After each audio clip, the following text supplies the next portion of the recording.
Welcome to cosmic energies. आज का video एक बहुत ही इम्पॉर्टेंट कंसेप्ट के ऊपर है और बहुत ही ये जो वर्ड है अमावस्या, ये लोगों को बहुत डराता है। लोगों को लगता है कि अमावस्या तिथि जो है इस पे तो ये थोड़ी सी नेगेटिव होती है, इस पे जिन बच्चों का बर्थ होता है वो नेगेटिव होता है। तो इस पूरे अमावस्या के कंसेप्ट को आज हम एस्ट्रोलॉजिकली और एस्ट्रोनॉमिकली दोनों तरीके से समझने की कोशिश करेंगे और आज हम ये बहुत इन डेप्थ में समझेंगे कि अमावस्या कोई नेगेटिव या कोई नेगेटिव इवेंट देने वाला कोई तिथि नहीं है और इसमें कुछ प्रिकॉशंस जरूर लेने चाहिए, क्योंकि इस दिन हमारा माइंड की जो फ्रीक्वेंसी लेवल होता है वो बहुत हाई होता है, लेकिन वो दोनों चीजें देता है आपको, गुड और बैड, नेगेटिव और पॉजिटिव दोनों इसके एरिया को हम आज देखेंगे। तो ये तरीके से समझना कि अमावस्या मतलब बैड, किसी बच्चे का जन्म हो गया, बर्थ हो गया तो ये अच्छी तिथि पे नहीं हुआ, या इस दिन हमें क्या करना चाहिए क्या नहीं करना चाहिए, ऐसी बहुत सारी चीज़ों के बारे में आज हम इस वीडियो में समझने की कोशिश करेंगे। तो एस्ट्रोनॉमिकली पहले हम समझने की कोशिश करते हैं कि अमावस्या किस तरीके से फॉल होती है और इसका क्या पीछे पूरा एक रीजनिंग है। तो जब ये आपका अर्थ हो गया, या आपकी मून, या आपका सन, जब ये सेम अलाइनमेंट में होते हैं एकदम, तब आपका एक्लिप्स होता है, ग्रहण पड़ता है जब। तो और नॉर्मल डेज में जब जो मून है वो 12 डिग्रीज बिहाइंड सन होता है, जिसको 12 डिग्रीज की एक तिथि मानी जाती है, तो उस दिन हम अमावस्या बोलते हैं उसको। तो अमावस्या फॉल होती है उस दिन। होता ये है कि आपको मून उस दिन विजिबल नहीं होता, क्योंकि उस दिन मून की फेसिंग टुवर्ड्स अर्थ नहीं होती और वो बिहाइंड 12 डिग्री सन के होता है। तो मून एक्चुअल में होता है, उसकी रेडियंस बल्कि डबल हो गई होती है, उसकी जो पावर, जो शाइन है वो डबल है, क्योंकि सन भी अपनी पूरी रेडियंस, अपनी पूरी लाइट, पूरी पावर मून को दे रहा है, लेकिन उसकी फेसिंग टुवर्ड्स अर्थ नहीं है। लेकिन दो बड़ी एनर्जीज सन और मून सेम अलाइनमेंट में होती है और उनका ग्रेविटेशनल, क्योंकि मून जो है वो उसकी ग्रेविटी वो अर्थ को पुल कर रही होती है, तो दो बड़ी एनर्जीज की ग्रेविटी अब मिल जाती है और वो अर्थ की एनर्जीज को पुल कर रही होती है। अब जितने भी सटल एलिमेंट्स हैं, चाहे आपका एयर है चाहे वाटर है, इन सब के अंदर जो एक्शन, जो स्पीड होती है वो बहुत ज़्यादा बढ़ जाती है। आप देख सकते हैं इवन पूर्णिमा पे भी और आपका अमावस्या पे भी जो टाइड्स, हाई टाइड्स बहुत ज़्यादा होती है और उसकी जो उस दिन बहुत ज़्यादा होती है। और आपका जब सप्तमी अष्टमी जब होती है तो वो टाइड्स थोड़ी आपकी एकदम बैलेंस में होती है। इवन जो बिल्कुल ओशन, जो सी के सरफेस पे जो आइलैंड्स होते हैं वो तो कई बार उस टाइड से मतलब बहुत ज़्यादा नीचे भी चले जाते हैं।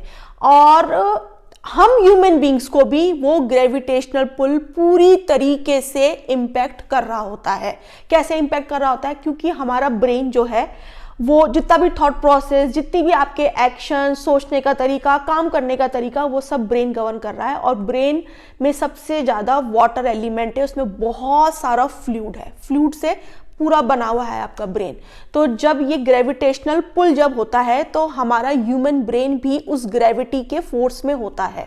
तो उस वक्त जो भी आप एक्शन, मतलब आपका जो एक कॉन्शियस जो माइंड होता है ना, वो बहुत ज़्यादा एकदम हाइपर होता है उस वक्त। तो दो चीज़ें होती हैं उस वक्त कि अब ये डिपेंड करता है पर्सन टू पर्सन, इंडिविजुअल की हॉरोस्कोप के ऊपर, कि उसकी वो एनर्जीज, मून का जो अलाइनमेंट उसकी पत्रिका के अंदर हॉरोस्कोप में है, सन का क्या अलाइनमेंट है, ये पर्सन टू पर्सन वेरी करता है। इसलिए डिपेंड करता है पर्सन टू पर्सन, मूड, मतलब मूड का या बिहेवियर के में जितने भी चेंजेस आते हैं वो पर्सन टू पर्सन वेरी करता है। बहुत सारे, अब ये जितना भी पुल है ये टूवर्ड्स मैडनेस भी हो सकता है या टूवर्ड्स सुपर इंटेलिजेंस की तरफ भी हो सकता है। ये कहाँ डिपेंड करेगा? आपकी पर्सनल चार्ट के अंदर, आपकी पर्सनल डिग्री, चंद्रमा की स्थिति, मून की स्थिति के ऊपर ये डिपेंड करेगा। अब अगर वहां पे अगर आपका चार्ट में अगर चंद्रमा और सन अगर वीक है तो फिर आप बहुत ज़्यादा अपने आप को बहुत लो फील करेंगे, लोनलीनेस आपको लगेगा, आप एकदम से मतलब मन उचाट हो जाएगा आपका बहुत ज़्यादा, कहीं पर मन नहीं लगेगा, कहीं मन टिकेगा नहीं आपका, क्योंकि बहुत ज़्यादा अप एंड डाउन उस दिन आपके साथ में हो रहे हैं। या फिर जिनका बहुत ज़्यादा वीक है तो फिर वो लोग बहुत ज़्यादा एक्स्ट्रा ऑर्डिनरी बिहेवियर मतलब टूवर्ड्स मैडनेस करने लग जाना, चीज़ें तोड़ फोड़ मचाने लग जाना, चीखने चिल्लाने, बहुत सारे लोग ऐसे कंसल्टेंसी जब मैं करती हूँ तो लोगों की ऐसी चीज़ें आती हैं। और जब उनसे मैं पूछती हूँ कि भाई आपको ये पूर्णिमा अमावस्या के आसपास ये चीज़ें ज़्यादा होती है, तो उनके या तो वो खुद इंसान या उसके फैमिली मेम्बर्स ये चीज़ को एक्सेप्ट करते हैं कि हाँ उस टाइम पे वो जो चीज़ें हैं वो बहुत ज़्यादा बढ़ जाती हैं इनकी। तो जिसको कि मतलब इस तरह के बिहेवियर करना, मैडनेस वाले बिहेवियर करना या थोड़े से डिफरेंट बिहेवियर करना।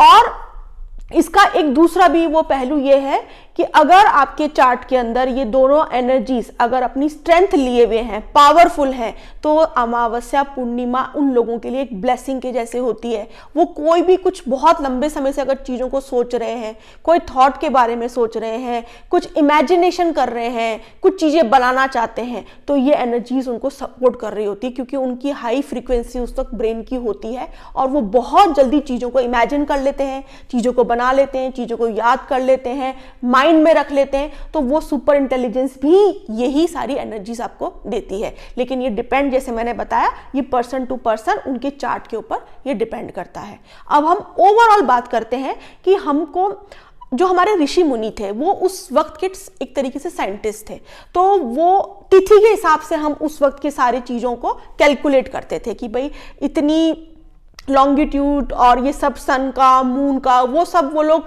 कैलकुलेट करके और चीज़ों को वो लोग बताते थे और उस तरीके से वो चीज़ों को समझाते थे कि इस टाइम पे हमको क्या प्रिकॉशंस लेनी चाहिए, क्या चीज़ करनी चाहिए, क्या नहीं करनी चाहिए। उन्होंने कभी भी ये नहीं बोला कि अमावस्या मतलब बहुत, वो भी हमारा ही एक पार्ट है या उसको कुछ नेगेटिव बताया गया, ऐसा नहीं है। लेकिन हाई एनर्जी है उस दिन, तो बताते हैं कि उस दिन ट्रैवलिंग नहीं करनी चाहिए आपको, क्योंकि आपका माइंड जो है वो आपके कंट्रोल में नहीं है, तो ट्रैवलिंग अवॉइड करनी चाहिए। इवन सर्जरीज आपको अवॉइड करनी चाहिए उस दिन, क्योंकि ब्रेन में बहुत सारा फ्लूइड है, बहुत सारा वाटर है, तो सर्जरीज आपको अवॉइड करनी चाहिए। कोई मेजर डिसीजन लेने से आपको उस वक्त नहीं लेना चाहिए, क्योंकि ब्रेन की फ्रीक्वेंसी बहुत ज़्यादा है। आपने कुछ आज डिसीजन लिया और कल लगा कि यार ये तो मैंने बहुत बहुत ज़्यादा मैं लो था या बहुत ज़्यादा एक्साइटेड था, तो दोनों फॉर्म के अंदर आपको कुछ मेजर लाइफ के डिसीजंस नहीं लेने चाहिए।